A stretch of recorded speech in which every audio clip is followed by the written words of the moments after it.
สำนักงานนายกรัฐมนตรีประกาศการน้ำขั้นสูงออกพักการรับอุดหนุนบำนาญ3ทานวันที่6เมษายน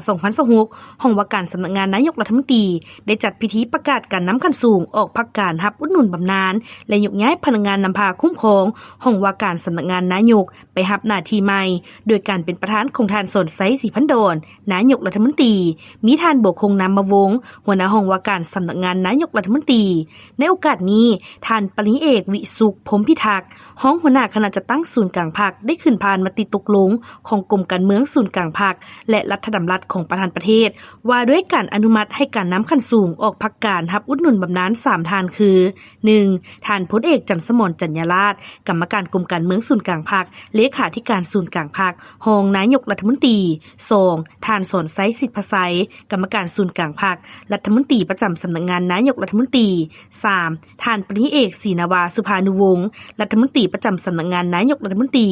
พร้อมนั้นก็ได้ผ่านคำสั่งของนายกรัฐมนตรีว่าด้วยการยกย้ายพนักงานนำพาคุ้มครองไปประจำการบนใหม่ส่งทานคือ